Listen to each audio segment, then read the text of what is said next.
how they affected my life in this way. After this, because I'd won the Tony Award, I was offered the lead in a musical which we were rehearsing in New York called Skyscraper, and with Julie Harris. And there was an actor in the company. Oh God, he hated me. Hey, Limey, how are you, Limey?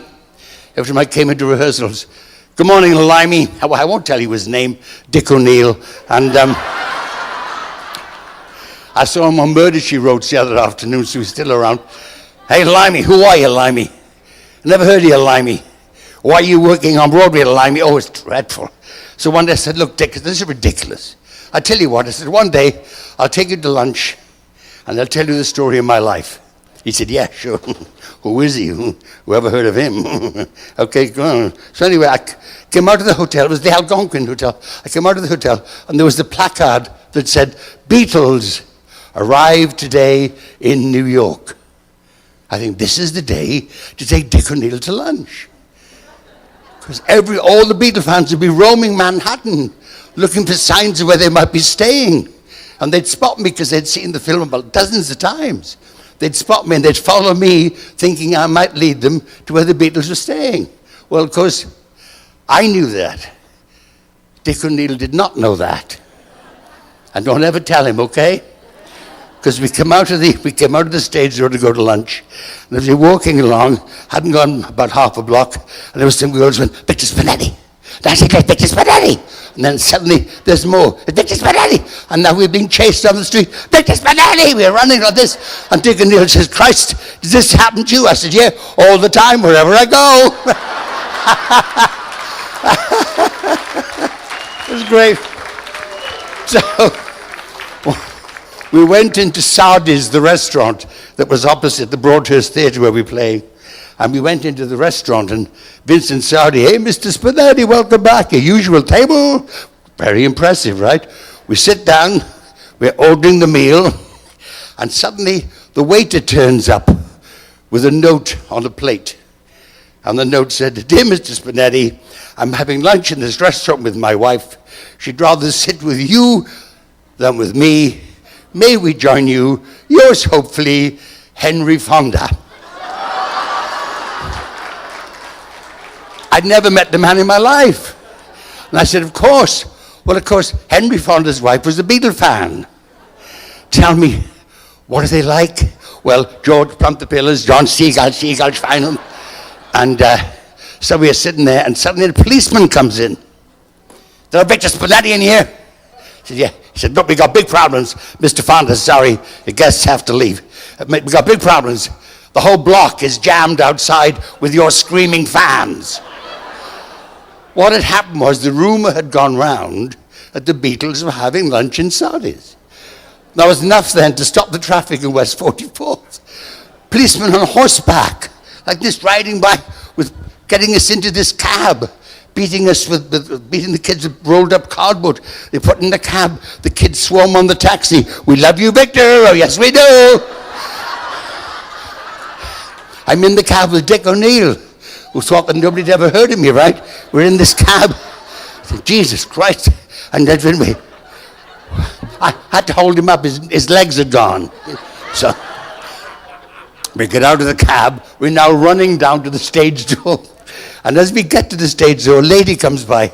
Oh, I don't know. I'm never good at guessing people's ages, you know. I'm timeless. I'm a time lord. I'm never known to watch in my life. It's always now. And this lady stopped and she said, Victor Spinette, I am your greatest fan. I am from Uruguay. And Dick said, somebody knows you from Uruguay? Where the fuck is it, right? So after that, he carried my bags. And when we got the plane, how it affected my life. We got the plane, we flew up to Detroit. We got to Detroit airport, and there's John Voight. And John Voight was Shelley Winters. Victor, oh, we fucking love you. Because they're all Beatle fans, you see what I mean? And that's the effect it's had on my life. It's actually brought me here today.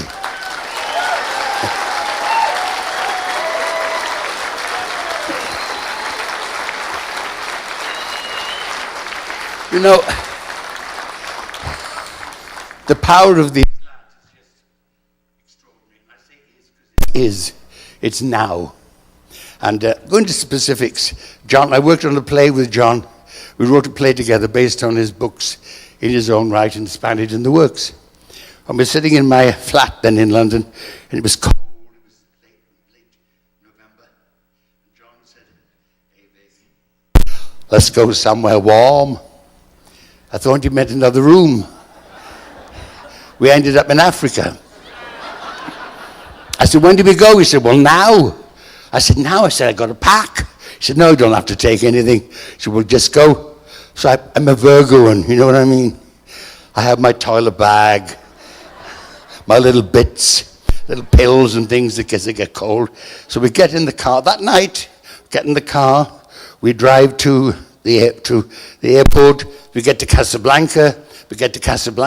There's a big limousine waiting to take us across the desert.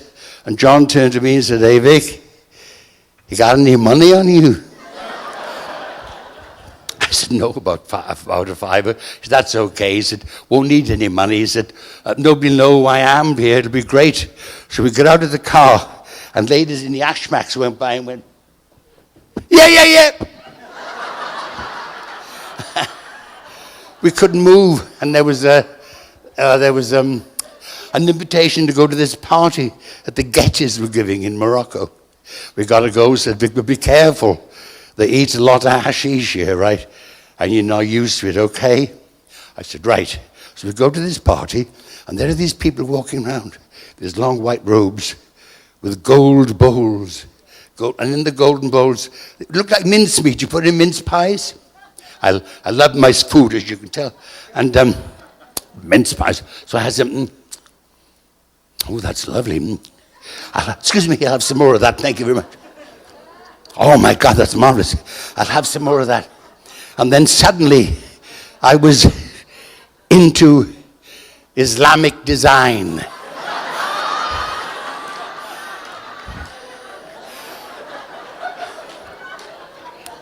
And I turned to tell John, who was lying on the floor sick as a dog.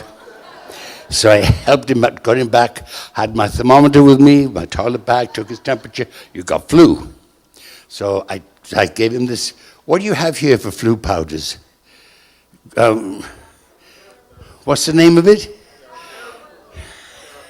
Well, all right, let's call it that. But in England they call them bleaching powders. So I said, "Have a pheromone," right? So I gave John one, mixed it up, and then went down back to the party, right, to more Islamic designs. I had a great time, and the next day I go in, take his temperature, and he's still got flu. And as his statement, the phone rings. And John said, "Hello." Oh, I said, "Vic, I can't face it. I don't feel very well. And the Rolling Stones are downstairs, all of them." I said, "Don't worry, I'll go down and tell him you got flu." So down I went into the lobby, and I said, "I'm terribly sorry." I said, "But John's got flu, he can't come down." They said, "That's okay. We're only here for 20 minutes. I said, "Really?" He said, "Yeah. We just smashed the car, and we ordered another one." I said, "Of course." And Paul O'Brien Jones was with him then, and he had this terrible coat. You know, like a little kid, when they have this like snot things like that. He was like that, and I said, "Oh, poor thing." So I went back upstairs. I said, "Don't worry." I said, they just smashed the car." And John said, "And they've ordered another one." I said, "That's right." I said, so I took him down to this pheromone, and I said, "There you are, Bri. Here's your bead. Here's your powder." He opened the pack and went, "Oh, thanks, man." I said, "That's a beaching spot." He said, "Yeah." And as he left, the manager came up and said, "Mr. Spinette, please, do not give your friends things in the lobby of the Mamounia Hotel." I said, "It's a pheromone." He said, "Yeah, that's what they all say."